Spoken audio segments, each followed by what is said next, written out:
शादी के 1 महीने के बाद ही हमारा घर हमसे छीन गया। तब उस वक्त मेरे पति के साहब ने हमें सहारा दिया। उसी वक्त मेरे पति की आंखों की रोशनी भी चली गई थी। ये सब कुछ देखकर मुझे बहुत तकलीफ महसूस हो रही थी।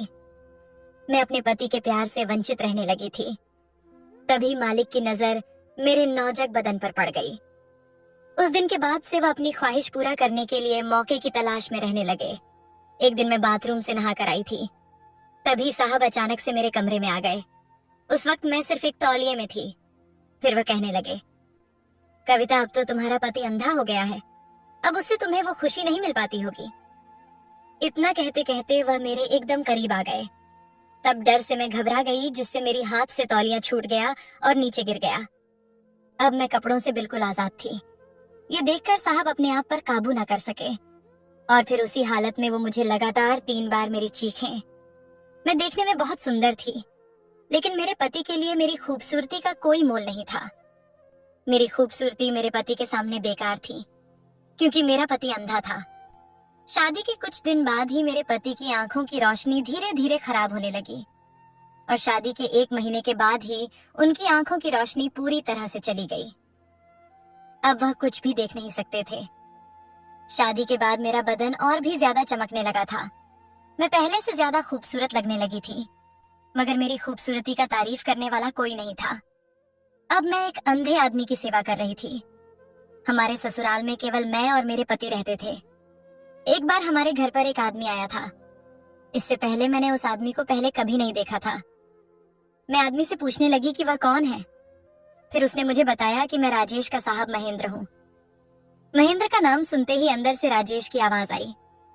उन्होंने मुझसे कहा कि साहब को दरवाजे पर खड़ा करके तुम क्या पूछ रही हो, पहले उन्हें अंदर ले जाओ। अंदर आते ही राजेश के साहब ने उसके कान में कुछ कहा। तब मैंने राजेश के चेहरे पर बहुत चिंता दिखाई देने लगी।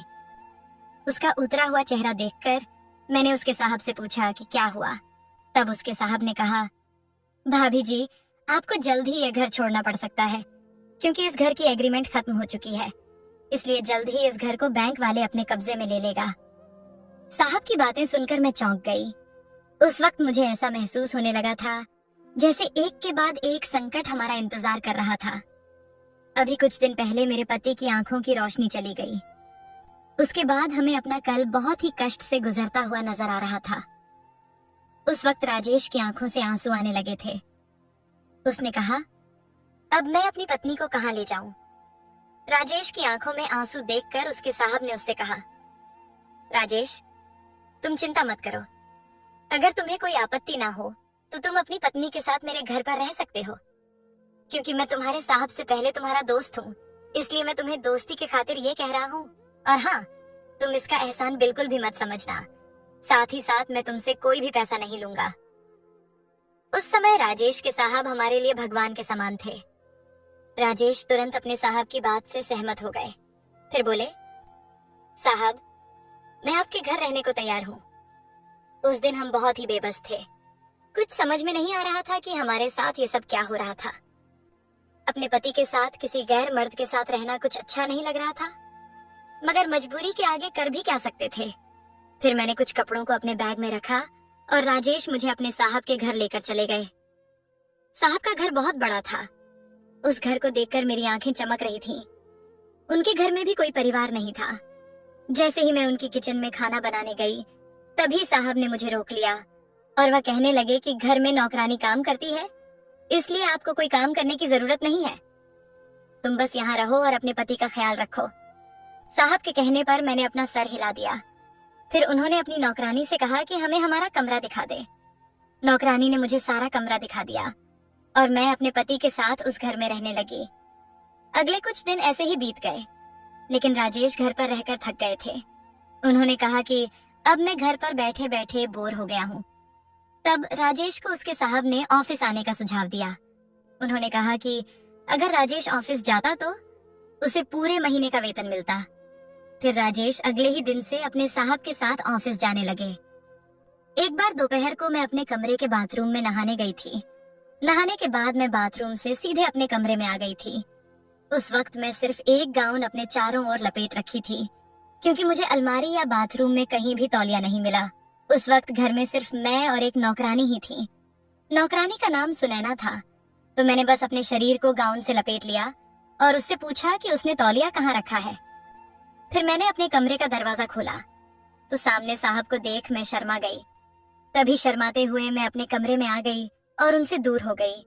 लेकिन तभी साहब ने पीछे से आकर मेरे कंधे पर हाथ रख दिया। उनका इस तरह से कंधे पर हाथ रखना मुझे अंदर तक झकझोर दिया था। मैं घबरा गई थी कि इस वक्त साहब मेरे पास क्या करने आए हैं। तभी उन्होंने कहा, क्या आप कुछ ढूंढ रही हैं? उस वक्त मैं थोड़ा घबराते हुए कहा, मुझे एक तौलिया चाहिए था, लेकिन मुझे इस कमरे में कोई तौलिया नहीं मिला। फिर साहब ने अलमारी से एक तौलिया निकालकर मुझे दिया। वह बोले, सुनैना ने तौलिया बहुत बारीकी से मोड़कर रखा था, इसलिए आपको यह नहीं दिखा। तभी साहब ने मुझे तौलिया दिया और मेरी तरफ देखने लगे। नहाने के बाद मेरा बदन काफी आकर्षक दिख रहा था, इसलिए साहब की नजर मेरे ऊपर टिक गया। कुछ देर तक तो वह मुझे यूं ही देखते रहे, लेकिन फिर मैं अपनी नजरें झुकाकर वह तौलिया लिया और बाथरूम में चली गई। मैं बाथरूम से पूरे कपड़े पहनकर बाहर आई। उस दिन साहब सुबह बहुत जल्दी ही ऑफिस चले गए थे, तो फिर वे अचानक घर कैसे आ गए? जब मैंने उनसे यह सवाल पूछा तो उन्होंने कहा, मुझे अपनी एक जरूरी फाइल चाहिए थी, इसलिए मैं वही लेने के लिए घर आया था। मैं जिस फाइल की तलाश कर रहा हूँ वह मुझे अपने कमरे में नहीं मिल रही है, इसलिए मैं उस फाइल को ढूंढने के लिए इस कमरे में आ गया। उस फाइल को लेकर कमरे से वापस जाते वक्त साहब ने मेरी खूबसूरती की तारीफ की। वह बोले, भाभी आप बहुत खूबसूरत हो। साहब के मुंह से अपनी तारीफ सुनकर मैं बहुत खुश हुई। बहुत दिनों बाद किसी मर्द ने मेरी खूबसूरती की तारीफ की थी। उस रात मैं राजेश को अपने हाथ से खाना खिला रही थी, तभी गलती से मेरा हाथ से खाना उसके शरीर पर पड़ गया, जिससे राजेश मुझ पर चिल्लाने लगा। राजेश के साहब भी हमारे सामने ही बैठे थे। राजेश ने जिस तरह से मुझसे बात की, उससे मेरी आंखों में आंसू आ गए। राजेश से मेरी आंखों में आंसू नहीं देखे गए। तब मैंने राजेश से बिना कुछ कहे उसके कपड़े साफ करने लगी। खाना खाने के बाद मैंने उसका हाथ पकड़कर उसे हमारे कमरे में ले जाकर छोड़ दिया। मैंने उसे बिस्तर पर लिटा दिया और फिर कमरे से बाहर आ गई। काफी देर के बाद मैं अपने कमरे में सोने के लिए गई थी, क्योंकि मुझे राजेश की बात बहुत बुरी लगी थी। मैं बाहर हॉल में बैठी थी। फिर कुछ की देर बाद साहब खाने की प्लेट लेकर मेरे सामने आ गए। वे जानते थे कि मैंने अभी तक खाना नहीं खाया है। उसने मेरी आंखों से आंसू पोंछे और मुझसे कहा कि भाभी, कभी भी खाने को लेकर गुस्सा नहीं करना चाहिए। उस वक्त साहब मुझे अपने हाथ से खाना खिलाने लगे। मैं खाने से मना कर रही थी। फिर साहब ने मेरी तरफ गुस्से से देखा। तब मैं उनकी इस गुस्से भरी नजरों से डर गई। उन्होंने मुझे थोड़ी सी रोटी के टुकड़े खिलाए। फिर वह मुझे अपने हाथ से पानी दिया। मेरे चेहरे पर डर साफ साफ दिखाई दे रहा था। फिर साहब ने कहा, भाभी आपको मेरी नजरों से डरने की जरूरत नहीं है। आप तो बच्चों की तरह ना खाने की जिद कर रहे थे, इसीलिए मैंने आपको थोड़ी सी आंख दिखा दिया। उसके लिए माफ कर दो। राजेश को आपके साथ वैसा व्यवहार नहीं करना चाहिए था जैसा उसने आपके साथ किया। उनकी बातों में मुझे प्यार का एहसास हो रहा था। उस वक्त मैंने उनके कंधे पर सिर रख दिया और खूब रोने लगी। अनजाने में मैंने अपना दुख उनके सामने रख दिया था।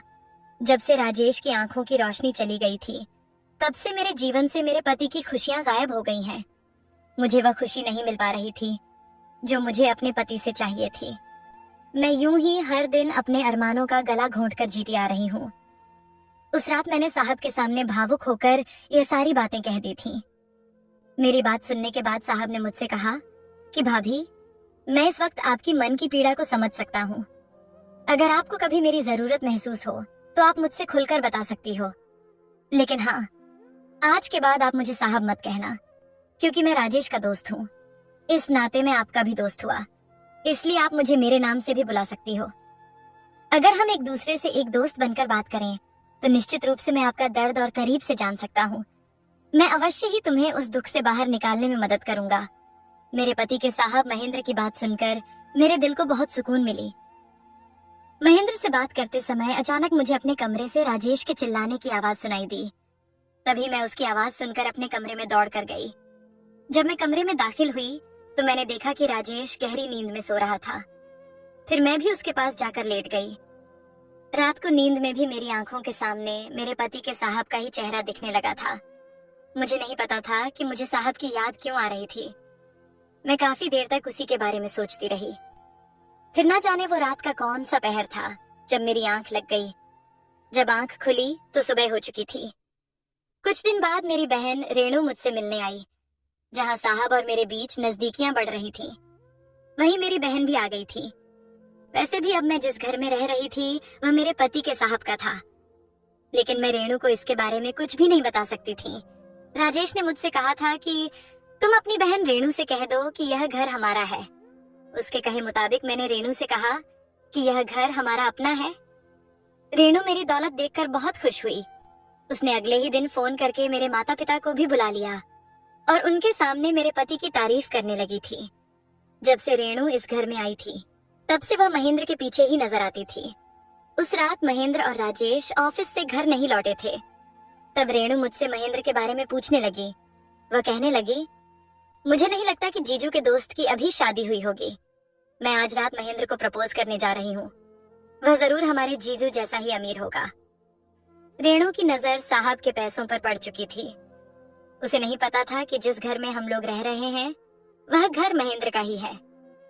मैं बार बार उसे महेंद्र से दूर रखने की कोशिश कर रही थी, पर उस रात खाना खाने के बाद मैं चुपके से महेंद्र के कमरे में देखने गई। तभी मैंने रेणु को महेंद्र के कमरे में देखा था।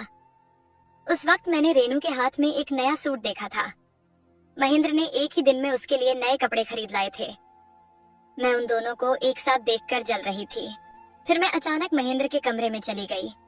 अंदर घुसते ही मैं रेणु पर जोर से चिल्लाने लगी। मैं उसका हाथ पकड़कर उसे कमरे से बाहर ले आई।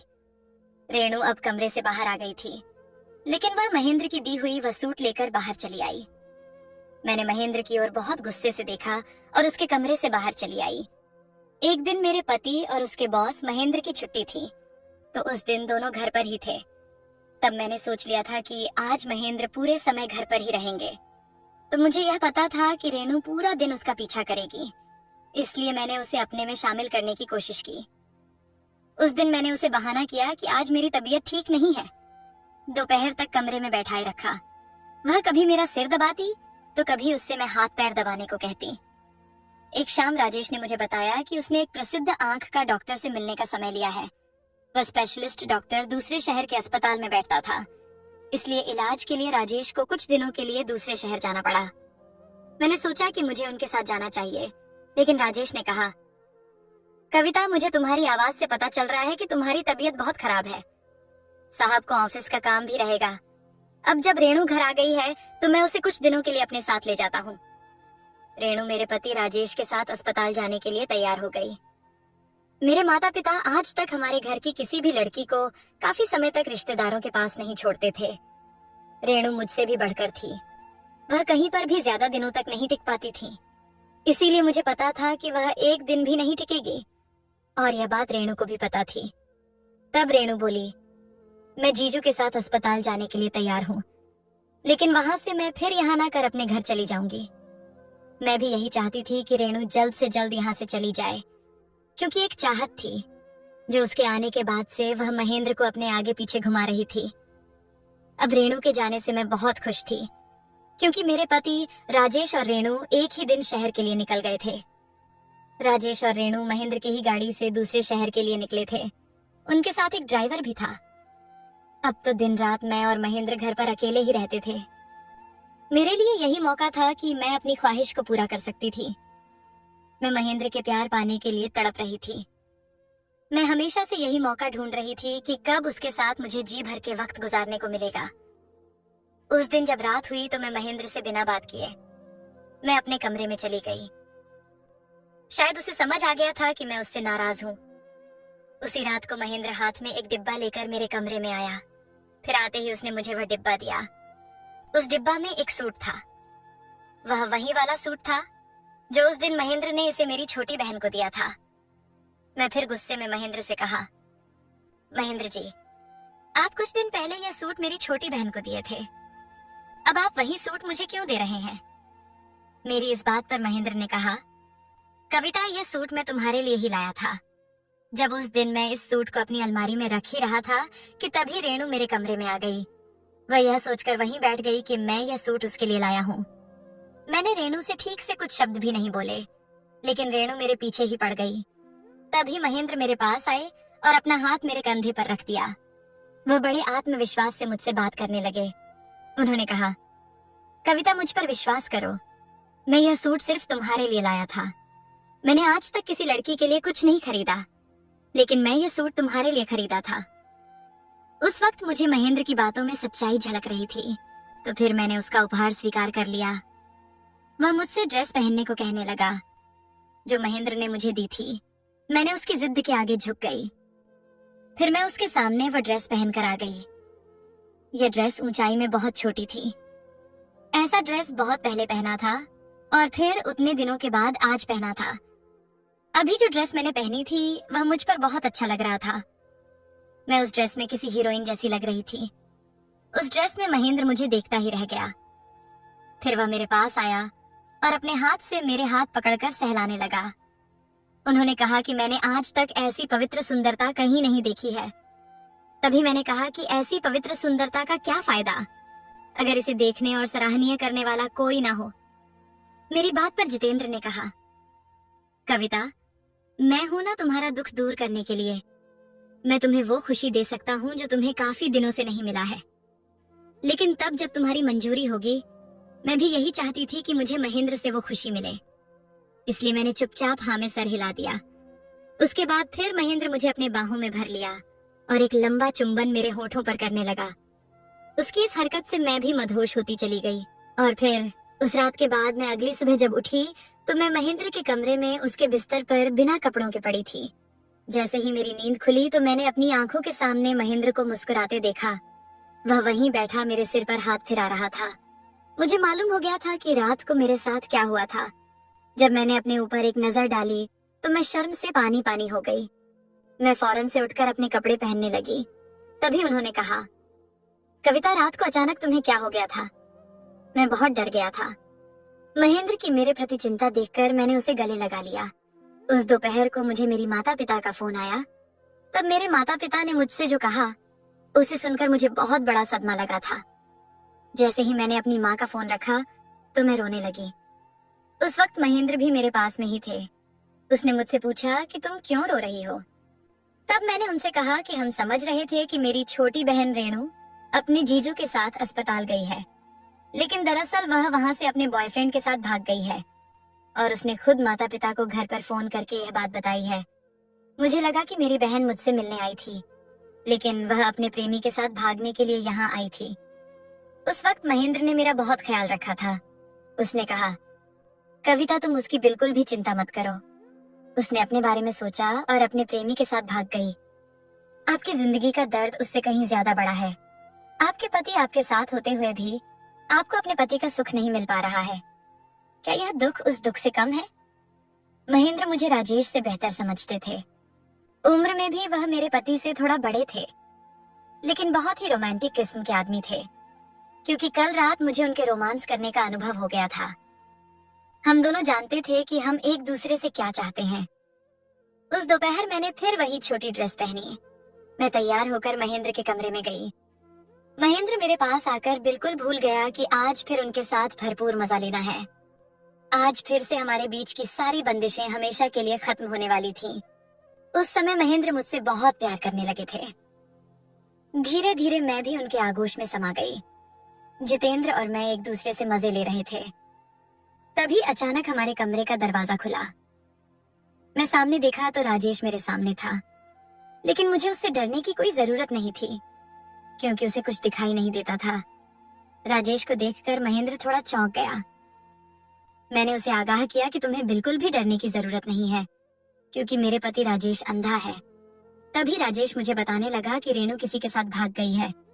फिर ड्राइवर ने मुझे बताया कि रेणु के भागने के बारे में सब कुछ बता दिया।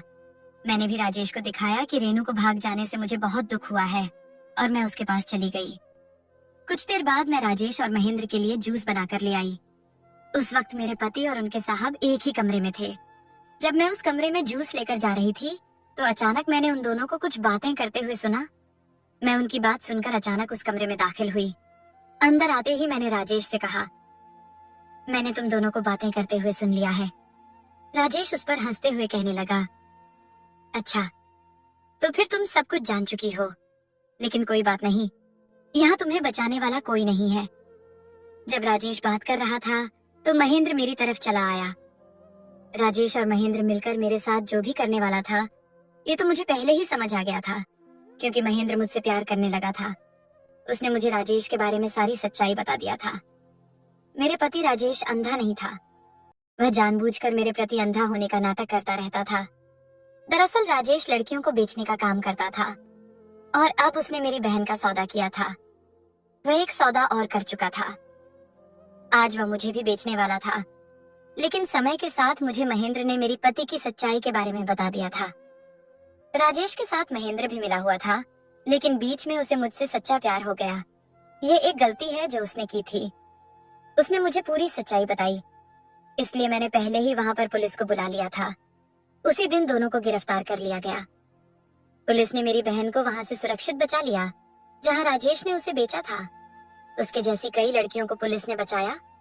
जिस दिन उसने मेरी बहन के साथ सौदा किया था, उस दिन रेनू ने बड़ी चतुराई से इसका एक वीडियो बना लिया था और मुझे पहले ही भेज दिया था, जिसमें राजेश और महेंद्र का राज छुपा हुआ था। महेंद्र केवल मेरे साथ एक रात बिताना चाहता था, इसलिए उसने प्यार का झूठा ढोंग रचाया। लेकिन मेरे पति से मुझे ऐसा उम्मीद बिल्कुल भी नहीं था, मगर उसने भी मुझे धोखा दिया। वह इस कदर घटिया आदमी निकाला जो खुद अपनी ही पत्नी का सौदा कर डाला। इसलिए आज उन दोनों को की सजा उसे मिल रही है। दोस्तों, ये कहानी आपको कैसी लगी? हमें कमेंट में जरूर बताएं। यदि आपने अभी तक हमारा चैनल सब्सक्राइब नहीं किया है तो चैनल को सब्सक्राइब करके बेल आइकन जरूर दबाएं। धन्यवाद दोस्तों।